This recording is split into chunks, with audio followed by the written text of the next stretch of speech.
What's going on, guys? Andrew Piluk Hockey here, back again with another video.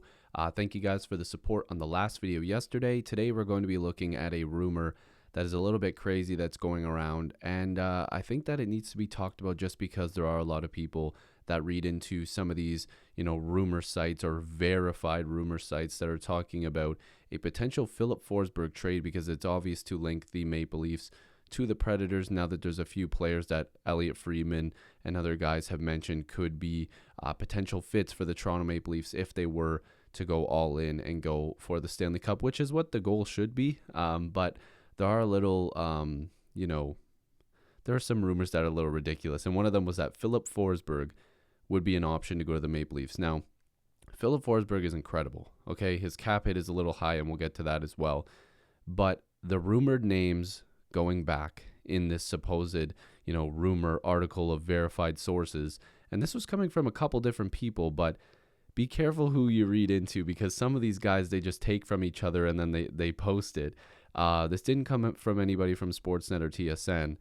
They were talking that the return would be centered around William Nylander, Travis Dermott, and Timothy Liljegren, and also a high pick. No.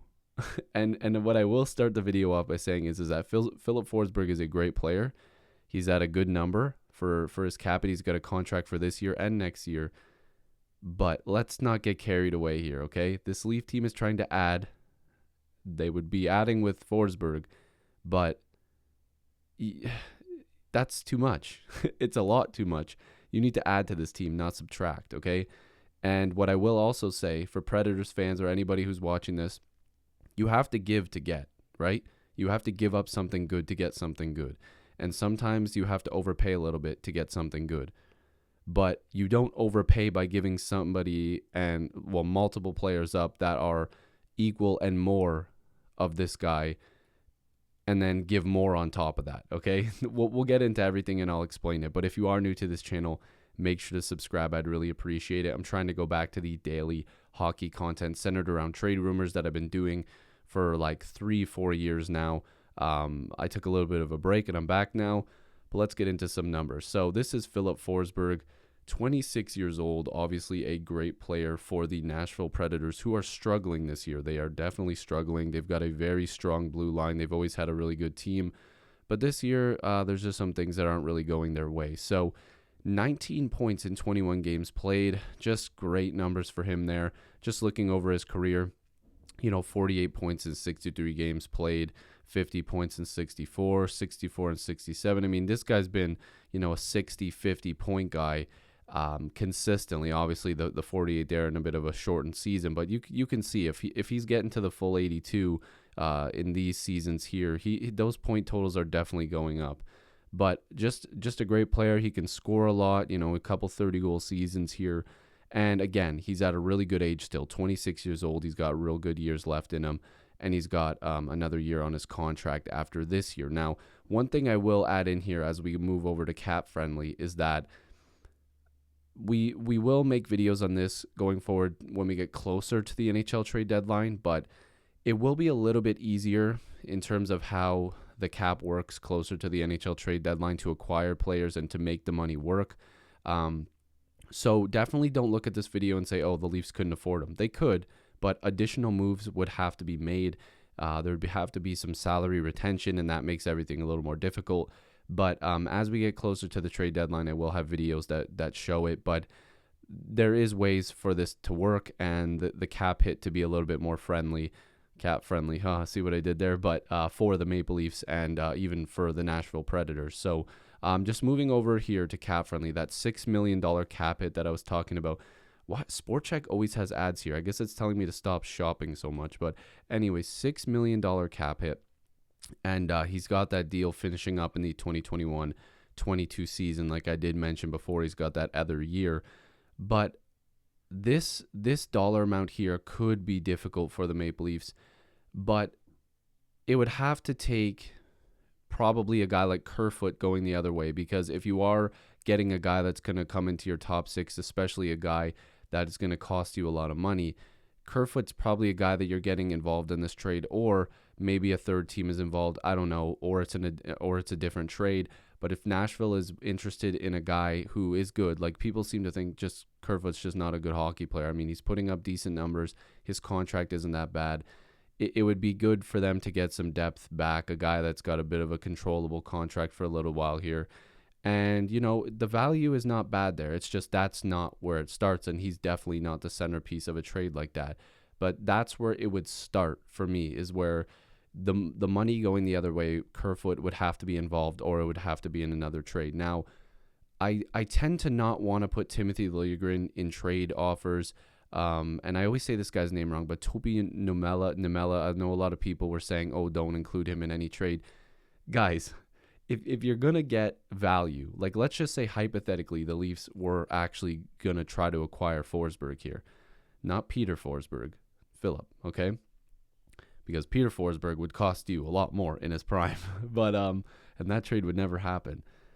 You have to give up a top prospect. Like there would have to be at least one really good prospect going the other way.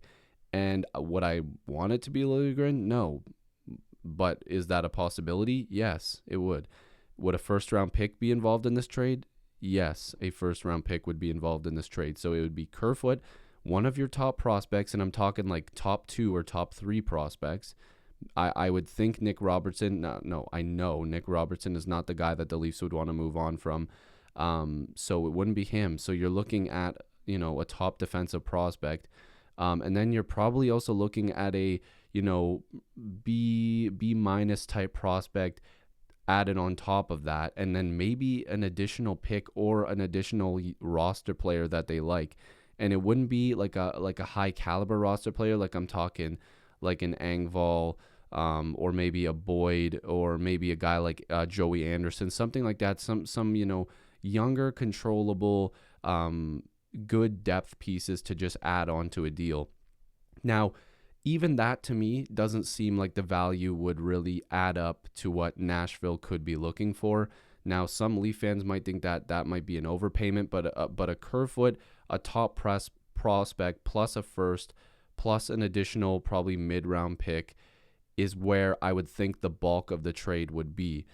And even then, like I said, that might not be the value that Nashville's looking for, nor do I think that I can, sit here and say 100% that something like that would work. But if there was salary retention involved, now we're talking the Leafs having to give up even more, because that's Nashville having to take on more of a responsibility. That's where a third team could get involved, and the Leafs could go, look, we'll give you like Jimmy Vesey and an additional third or fourth round pick here just to take a few $1 million or $1 million like the Leafs did when the 3-team deal happened for Robin Leonard to go over to the Vegas Golden Knights. The Leafs actually retained a little bit of his salary and got a late draft pick out of it. So that could happen too, and it could make the Leafs' life a little bit easier. So a team like Detroit maybe who wants, a Jimmy Vesey to see if he can stick around, or, a couple late round picks just to have them. I mean, that's a possibility as well. But I want to bring up the William Nylander side of this. In this video, I'm sorry if this is long. I just want to bring up the William Nylander side of this, because I know a lot of people just say, oh, well, it makes sense. He's almost getting paid $7 million. You get a guy like Forsberg, maybe you make the deal bigger, you get Granlund, you whatever. You have to add to this team without subtracting a big name. If you're going for it, there's no reason to get rid of a William Nylander to get a Forsberg. You're trying to acquire both of these players. Hell, you're trying to acquire him to maybe play together. You know what I mean? You're hoping that maybe a second line of Forsberg, Nylander, Tavares works out, or that means Hyman can play in the top 6, or anybody else, right? Or even give Robertson a shot. You don't want to give up a guy like William Nylander to get Forsberg, because you want to hold on to all these pieces, and then in the off season you worry about trading a Morgan Riley, or you worry about letting a Freddie Anderson walk, or you worry about trading William Nylander in the off season. Right now, you need to put everybody together and try not to subtract from your main core of your roster just to make a big trade. It doesn't make sense to me, and I don't think it ever will. So I want to turn over here to a team like the Vancouver Canucks, right? So we seen the Canucks play really well last year, but they lost Markstrom, they lost Tanev, they lost Toffoli. And the reason why I'm bringing this up is because Leaf fans say that guys like Tavares and Nylander are big problems, and the Leafs can't add, they can't do anything because of these guys. But they're putting up points. They're doing well. And Nylander's a streaky player, and I'll get to that in a second. And Tavares, when he gets going, and he has a low shooting percentage right now, those guys are going to continue to score the lights out. It's just Nylander's streaky. Tavares has hit a little bit of a bump. Let's shy away from that, okay? There's a reason why the Canucks can't add, and it's things like this. Jay Beagle, $3 million. Tyler Myers, $6 million. Braden Holtby, I didn't like that signing, still don't. $4.3 million. Furland, who's on LTIR, 3.5, doesn't matter too much. Louis Eriksson, $4.9 million. And it's going to be $6 million the next year, right? And I believe because he got waived, that number is actually a little bit higher. It might be $6 million against the cap if he's on the main roster. I'm not positive, but you're seeing what I'm getting to here, right? These players are ineffective and actually not good and causing their team to not be able to add, and they're losing good players. Going over to Buffalo, Jeff Skinner, $9 million, and he's a healthy scratch. Taylor Hall, I love the guy, but he has one goal in 18 games. Kalak Pozo, $6 million. Sam Reinhart, I mean, he's decent, but $5.2 million. This blue line, Rasmus Ristolainen, is not good. I'm sorry, $5.4 million. Colin Miller at almost $4 million. Brandon Montour at almost $4 million. Like, this team is not good, and Jack Eichel is going to want to get out of there. So when you talk about Nylander and you talk about Tavares and, the Leafs can't add, they can't do anything, look at those teams and then come back to me, because those teams are in way worse situations. The Leafs have guys like Johnson and Kapanen that they were able to trade because they were good depth pieces at good numbers. We got rid of them. We're still in first place. If you want to acquire a good player, you might have to lose a Kerfoot. You might have to trade an Engvall. You might have to trade a Jimmy Vesey. That's fine, because they have guys like Robertson that can come up.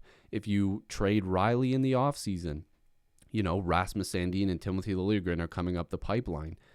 There is ways for the Leafs to get out of these problems, whereas some teams don't have those options, right? So I need to bring up this article from the Star, and there was a question here that was brought up, trading Nylander and Tavares. Now, they were talking about why wouldn't you trade these guys for guys like Tkachuk and Gallagher. Now, he pointed out that you can't make those contracts make sense with the Leafs, and, those trades would never happen. But the knock on Nylander seems to be that people are upset that he's not a power forward. And I've said this before, and it's said again. He never was, nor will he ever will. He never will be a power forward. He was never envisioned for that role. He was never supposed to. So, I mean, not every player that's acquired and brought into this team, drafted, is supposed to be this big, gritty Wendell Clark, Doug Gilmour, like people think they're supposed to be. Some players are, some players aren't. That's just how the NHL works.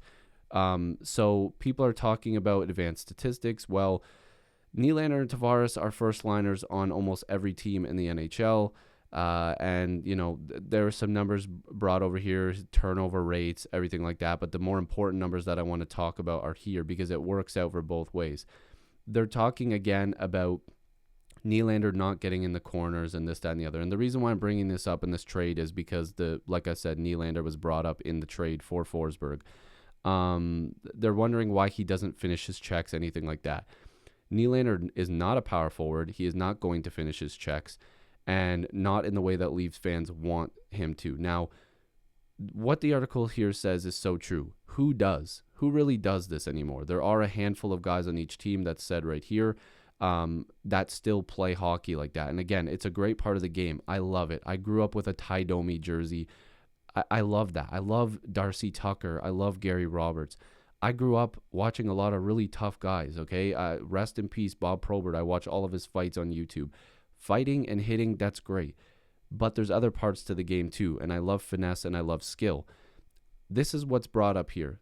Weber made a hit and put himself out of position, and then Marner and Thornton finished off a 2-on-1. Sometimes hitting doesn't always make things great. Nylander's game-time goal against Calgary before he scored the OT winner, that was all stick work. no, not everybody was trying to hit each other. It's not all about hits. Hits doesn't make everything better in the world. That said, this guy was talking about puck battles and everything like that. So he put his IQ or his eye test against Sport Logic IQ. So he said that this guy said that Nylander loses 50-50 puck battles. The numbers say that Nylander has won 43 of 149, and that total is tied with Mitch Marner, who a lot of people say wins all these puck battles and this, that, and the other. But his 29% win rate is 10th among the 10 Leaf forwards with at least 100 puck battles. So a different number here than the one that he's tied with Marner for. And it's not very good. He's not very good when it comes to the whole league with puck battles. But he also said that he's the one that loses the puck the most in the offensive zone. Well, the numbers say that Nylander turns the puck over on a 17.1% of his offensive zone possessions, which is the second lowest turnover rate besides Austin Matthews. So, Nylander handles the puck a lot, so he's more likely to give it away. That's what happens when you're a star. You have the puck, you give it away more often. But sometimes the eye test doesn't show everything, and, sometimes people just say stuff to make their point look better. I can see the appeal with getting a king's ransom for a William Nylander. I get it. But when you're going for the Stanley Cup, you don't trade away a guy like that just to acquire somebody who's a little better than him. But now you're not really acquiring that much because you're losing out on something else. So you need to add, not subtract. And this video is way too long. I apologize. But I wanted to just bring this up. Hopefully I'm not missing anything. But my whole point of this video is if the Leafs can make a huge trade like this work without subtracting from their main core of guys, which is technically possible, but it would be really difficult, and I kind of don't see it happening, I would love that trade to happen. But if it means sacrificing too much of your roster and too much of your future at the same time, it doesn't make sense. It really doesn't. If you're going to trade, Nylander, and you're going to trade Dermott and this, that, and the other, you're losing out on huge depth for a playoff run. You're missing out on seeing how well they would play with even more talent. It does not make sense to me. It just doesn't. But anyways, hopefully you guys enjoyed this video. If you are new, make sure to subscribe. I'd really appreciate it. Guys, let's be more positive here, okay? Let's try not to fight with each other in the comments. I still see it. I came back one day and I had to delete a couple really nasty comments, not even towards me, but to other people that were commenting. The Leafs are good, okay? Like, let's be a little happier. I was watching Downtown Stephen Brown's video and I was just like, damn, he's so right. Like, we got to be more positive here, okay? Leave your suggestions down below. I also made a post on my community tab, seeing what you guys thought about, other trades and stuff like that. Let me know what trades you would want to see the Leafs make, and I'll make a video on it. But thank you for watching. Peace.